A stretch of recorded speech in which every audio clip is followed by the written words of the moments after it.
दोस्तों नमस्कार। आप सभी को आज हम बताने वाले हैं कि पूजा घर के अंदर सोना चाहिए या नहीं। तो आपको बता दें कि पूजा घर के अंदर नहीं सोना चाहिए। पूजा घर में सोने को अशुभ माना गया है।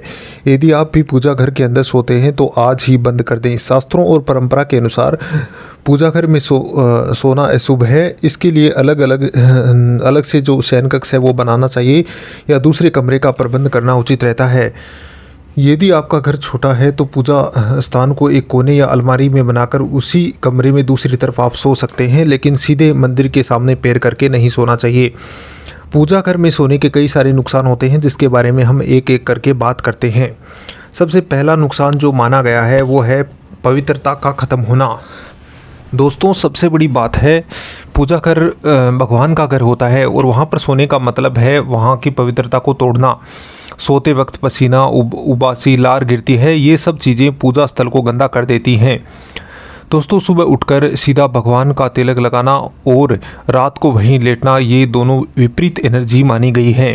दूसरा नुकसान है वो है नेगेटिव एनर्जी का आना।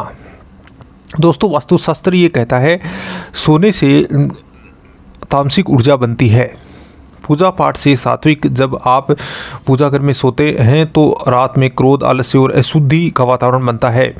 इससे मंदिर की सकारात्मक जो वेव्स हैं वो कम हो जाती हैं और फिर भगवान तक आपकी प्रार्थना पहुंचती भी है या नहीं, ये सबसे बड़ा सवाल खड़ा हो जाता है।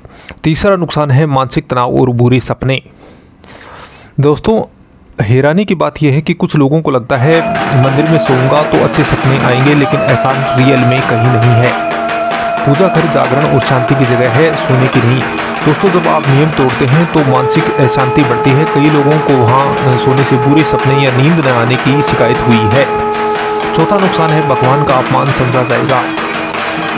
आप ही सोचिए, अगर आप के घर के में कोई मेहमान आए और बिना इजाज़त के जूते चप्पल के साथ आपके सोफे पर लेट जाए तो आपको कैसा लगेगा। पूजा घर में लेटना और पैर भगवान की तरफ करके सोना और भी ज़्यादा गलत है। ये सीधे भगवान का अनादर है और जहाँ अनादर होगा वहाँ भगवान की कृपा कैसे बनी रहेगी, आप खुद ही सोचिए। पांचवा जो नुकसान होता है वो परिवार में लड़ाई झगड़ा का होना। अक्सर देखा गया है कि जिन घरों में लोग पूजा घर में लेटने लगते हैं वहाँ सुबह झगड़े बढ़ जाते हैं, क्योंकि एक तरफ कोई कीर्तन करेगा तो दूसरी ओर कोई सोएगा, फिर ये टकराव जो है वो पैदा हो जाएगा।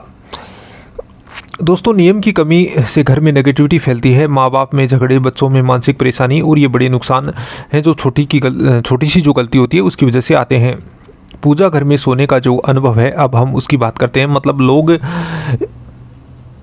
इस तरह के जो अनुभव हैं उसके बारे में क्या सोचते हैं, कैसे उनको ऑनलाइन शेयर करते हैं। हमने अलग अलग जगहों से इनको एकत्रित किया ताकि आप चीज़ों को ढंग से समझ सकें और लोगों की विचारधारा को जान सकें, क्योंकि एआई आने के दौर में लोगों की जो अनुभव हैं वो सबसे उपयोगी होते हैं, बाकी सब कुछ तो कचरा होता है। तो दोस्तों ये सवाल बहुत बारीक है। असली जीवन के अनुभव की बात करें तो इंटरनेट पर लोगों ने जो कहानियाँ और अनुभव शेयर किए हैं वे काफ़ी चौंकाने वाले और सीख देने वाले हैं। दोस्तों मैंने जितने भी लोगों के अनुभव पढ़े और सुने हैं उनमें से कुछ कॉमन जो बातें हैं वो इससे निकल कर आती हैं, जिनका हम जिक्र कर रहे हैं। नकारात्मक अनुभव, मानसिक अशांति और बुरे सपने। दोस्तों बहुत से लोगों ने ये बताया कि जब उन्होंने पूजा घर में सोना शुरू किया तो उनकी नींद खराब हो गई, उन्हें बुरे सपने आने लगे, मानसिक तनाव रहने लगा, यानी उल्टा हो गया। पूजा घर सुकून देने की बजाय बेचैनी देने लगा। पारिवारिक झगड़े और तनाव, कई परिवारों में ये शिकायत मिली है कि जब पूजा घर में सोने की आदत पड़ी तो घर के माहौल में कड़वाहट आ गई। सुबह सुबह की प्रार्थना और देर तक सोने के चलते घर में झगड़े होने लगे। पति पत्नी, माता पिता के बीच या बच्चों के बीच जो तनाव है वो बढ़ गया।